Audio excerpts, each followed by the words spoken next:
Hey everyone, Richard Metal Fan here, continuing the Old Man's Child discography. Today we're going to be talking about Revelation 666, The Curse of Damnation, band's fourth album released in the year 2000. Now, let's just talk about this album, fourth album, and with this album, if after like three albums, I feel like this album, when I listened to this album, I feel like it's good, but I feel like it's not like on par with like the previous albums in terms of like the riff assault and the theatrics. But I feel like it's got where it counts for the most part.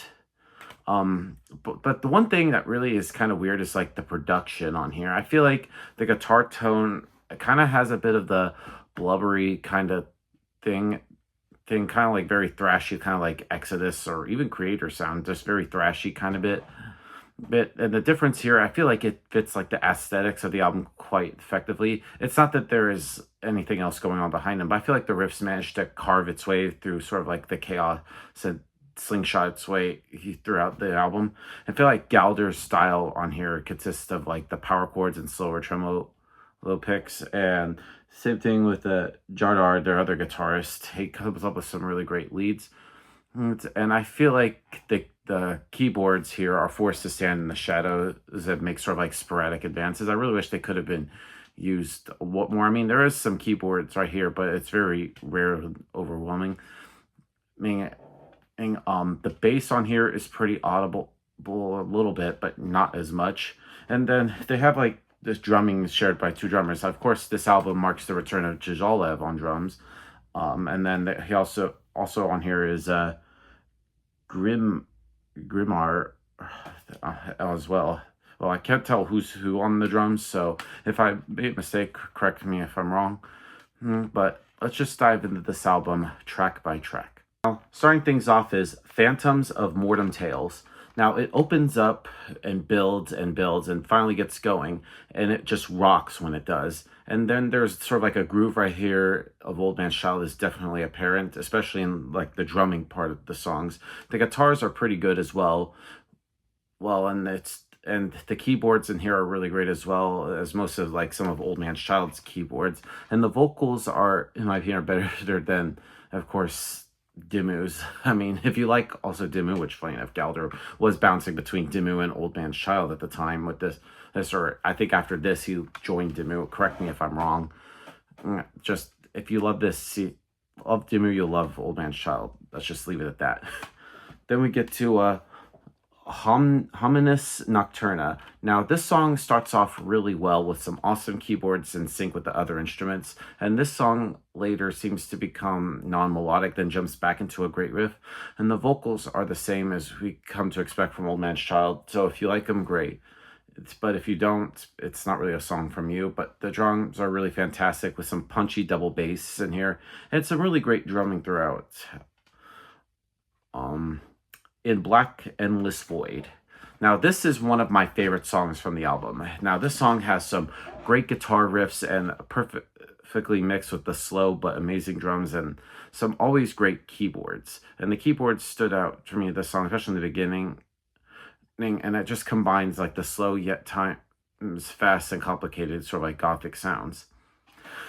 And then, unfortunately, we got to talk about Unholy Vivid Existence. Now, this is, my opinion, is one of the worst songs on the album. I feel like it's just very unmelodic for Old Man's Child style, and it feels like it's just half-assed, like thrown together. And I just skip and go directly to the song near the end. Then it kind of picks back up with a Passage of Pandemonium. Now, this opens with a simple and effective guitar riff, and it's just great punchy drummings, but then it goes into the unmelodic style again, and it jumps back out when the keyboards start to get louder. In my opinion, I feel like the drums here need to be less kind of filly, or it's just hard to describe in the keyboards louder, because the keyboards, I feel like, are the glue that holds the band together. And when the pace picks up later, and however, I feel like the keyboards start to get more noticeable, and the song definitely improves. Next song on here is Obscure Divine Manifestation. Now, this song just blew my mind when I first heard it the first time, and it is one of the best on the album.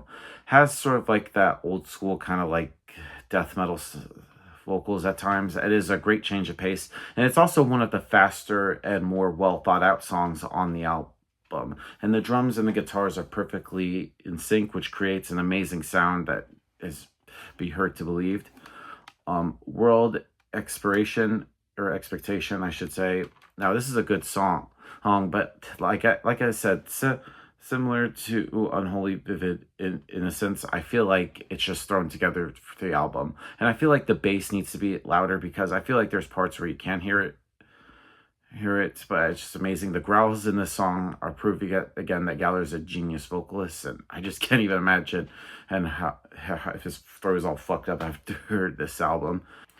And then we close things out with Into Silent Embrace, which is, I think, in my opinion, is a good way to end the album, because I feel like with this song, it just relieves you just wanting so much more. And it's one of the better songs on this album. And the song is great, is that the guitar work and the drumming are really work well together and just in perfect synchronization, and the keyboards are great. It's just really driving and fast, and it proves to be sort of like one of the backbones yet again in Old Man's Child music. Now, overall, Revelation 666 by Old Man's Child, I think it's a pretty good album. I mean, it has some of its flaws, but it's still a great album nonetheless. So if I were to give this album a score, I'm going to give Revelation 666, The Curse of Damnation by Old Man's Child, a solid 9 out of 10. So that's my review of the album, guys. Let me know in the comments what you guys think about it, and I'll see you all in the next video. And as always, keep it metal.